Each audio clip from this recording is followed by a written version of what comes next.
আসসালামু আলাইকুম প্রিয় শিক্ষার্থী বন্ধুরা, আশা করছি সকলে ভালো আছেন। আজকে আপনাদের নবম দশম শ্রেণীর বাংলা প্রথম পত্র বইয়ের প্রবাস বন্ধু এই গদ্যটি আলোচনা করব। এই প্রবাস বন্ধুটি কে লিখেছেন? সৈয়দ মুস্তফা আলী। এটি আপনাদের পরীক্ষার জন্য মোটামুটি গুরুত্বপূর্ণ একটি গদ্য। তো শুরুতে একটা অনুরোধ করব, যারা আমাদের চ্যানেলে প্রথম আসছেন এবং দেখছেন, অবশ্যই আপনারা আমাদের চ্যানেলটি সাবস্ক্রাইব করে পাশে বেল আইকনটি বাজিয়ে দেবেন। এটা আপনাদের প্রতি অনুরোধ, কারণ এটা কিন্তু আপনাদেরই চ্যানেল। এসএসসি বাংলা এবং ইংরেজির সকল বিষয়ই কিন্তু আমরা সকল টপিকের উপর আমরা ক্লাস দেওয়ার চেষ্টা করব। তো চলুন আমরা শুরু করি।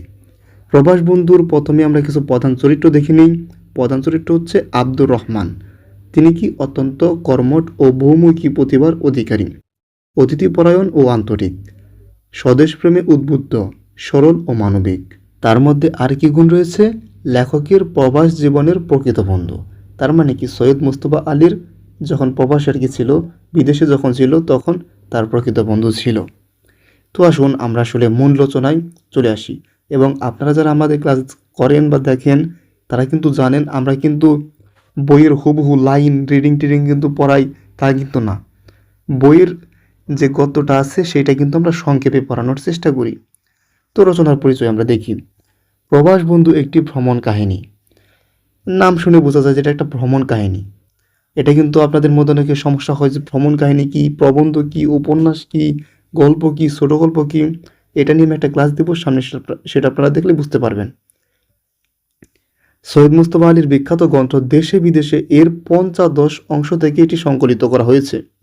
এই রচনায় লেখক আফগানিস্তানের রাজধানী কাবুলের নিকটবর্তী খাজামুল্লা গ্রামে অবস্থানকালে প্রবাসে একজন আন্তরিক বন্ধুর সঙ্গে পরিচয়ের অভিজ্ঞতা তুলে ধরেছেন। সেই বন্ধুটাকে তো দেখলাম যে আব্দুর রহমান, তিনি কিন্তু তার প্রবাস বন্ধু ছিলেন। এরপর যদি আমরা রচনার একদম আরেকটু বিষয়বস্তুটা দেখি, লেখক আফগানিস্তানে শিক্ষকতা করতে গিয়ে কাবুলের কাছে খাজামুল্লা গ্রামে বসবাস শুরু করেন। সেখানে তার দেখাশোনার দায়িত্বে ছিলেন আব্দুর রহমান নামে এক আফগান ব্যক্তি। তার সাথে যে সম্পর্ক আর কি, সেইটাই এই প্রবাস বন্ধুর গল্পে আর কি তুলে ধরেছেন। একজন বিদেশি মানুষ কিভাবে অন্য দেশের আর কি আরও একটা ভাষাভাষী মানুষের কিভাবে বন্ধু হতে পারে আর কি, সেইটাই। তো আব্দুর রহমান ছিলেন অত্যন্ত সহজ সরল, অতিথিপরায়ণ, কর্মঠ ও স্বদেশপ্রেমিক। তিনি রান্না, বাজার, ঘর সংসারের কাজসহ নানা কাজে দক্ষ ছিলেন।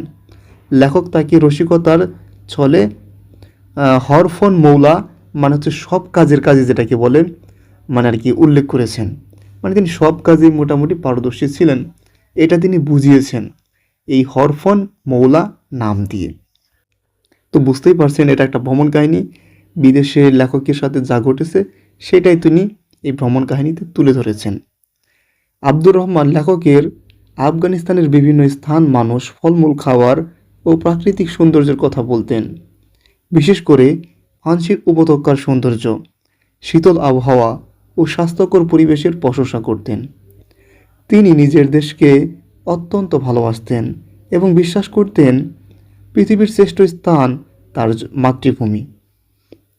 লেখক তার রসবোধপূর্ণ ভাষায় আব্দুর রহমানের বিশাল দেহ, আন্তরিকতা, আতিথেয়তা এবং সহজ সরল চরিত্রের জীবন্ত বর্ণনা দিয়েছেন। পৌর রচনা জুড়ে আফগান জনগণের মানবিকতা ও আতিথি পরায়ণতার একটি সুন্দর চিত্র ফুটে উঠেছে। তো বুঝতেই পারছেন এতক্ষণ পরে যা আমি আলোচনা করলাম সেটা আর কি এখানে বলেছে বা আমি লিখে দিয়েছি আর কি আমি। তো তারপরে চলুন নামকরণের সার্থকতাটা যদি একটু দেখি। রচনার কেন্দ্রে রয়েছে লেখকের প্রবাস জীবনের বন্ধু আব্দুর রহমান। তার আন্তরিকতা, সেবা, ভালোবাসা ও বন্ধুত্বই পুরো রচনার মূল বিষয়। তাই প্রবাস বন্ধু নামটি অত্যন্ত যথার্থ ও সার্থক। শিক্ষণীয় দিক, এখানে আমাদের কি শেখার আছে? প্রকৃত বন্ধুত্ব জাতি ধর্ম দেশের ঊর্ধ্বে। আতিথি পরায়ণতা মানুষের মহৎ গুণ। নিজের দেশকে ভালোবাসা প্রত্যেক মানুষের কর্তব্য। অবশ্যই, কারণ কিন্তু দেখুন আপনি, আব্দুর রহমান কিন্তু তাকে ভালোবাসলেও তার মাতৃভূমির যে টান সেটা কিন্তু তিনি কিন্তু ভুলে যায়নি। তার দেশকে ভালোবেসে তারপরে কিন্তু তিনি অন্য দেশের একজন মানুষকে ভালোবাসতেন এবং তিনি মনে করতেন যে আর অন্য একটা দেশের মানুষকে ভালোবাসলে বা তার সেবা যত্ন করলে নিজের দেশেরও কিন্তু সুনাম বাড়ে। এরপর হচ্ছে সরলতা ও আন্তরিকতা মানুষকে মহান করে। মানবিক সম্পর্ক জীবনের সবচেয়ে বড় সম্পদ। এগুলো অবশ্যই শিক্ষণীয় দিক। এই ভ্রমণ কাহিনী থেকে আমরা কিন্তু এগুলো শিখতে পারি। অবশ্যই এখানে কিন্তু এই যে 5টা পয়েন্ট দিয়েছি, এর বাইরেও আরও বেশ কিছু শেখার মতো জিনিস আছে, তবে এই 5টা হচ্ছে প্রধান শিক্ষণীয় বিষয়। তো আসুন এরপরে যদি আমরা একটু পরীক্ষার জন্য গুরুত্বপূর্ণ কিছু তথ্য জেনে নিই। এই রচনার নাম হচ্ছে প্রবাস বন্ধু, লেখক হচ্ছে সৈয়দ মোস্তফা আলী। আর এটা কোন গ্রন্থ থেকে নিয়েছে? দেশে বিদেশে, পঞ্চদশ অংশ থেকে। আর রচনার ধরন হচ্ছে ভ্রমণ কাহিনী। প্রধান চরিত্র আব্দুর রহমান। লেখকের বাসস্থান আফগানিস্তানের কাবুলের নিকটবর্তী খাজা মোল্লা গ্রামে। আর হরফন মৌলা বলা হয়েছে আব্দুর রহমানকে, মানে তিনি সকল কাজের কাজী। মূল শিক্ষা মানবিকতা, আন্তরিকতা, আতিথি পরায়ণতা ও প্রকৃত বন্ধুত্বের মূল্য। তো এই হচ্ছে প্রবাস বন্ধু নামক আর কি ভ্রমণ কাহিনীর আলোচনা। এই ছিল আজকের আমাদের ভিডিও।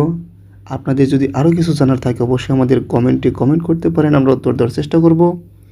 আর আমাদের চ্যানেলে যারা নতুন তারা ওদেরকে আবারও অনুরোধ করবো যে আমাদের চ্যানেলটি সাবস্ক্রাইব করে পাশে বেল আইকনটি বাজিয়ে দিন। সকলে ভালো থাকবেন, সুস্থ থাকবেন। আসসালামু আলাইকুম।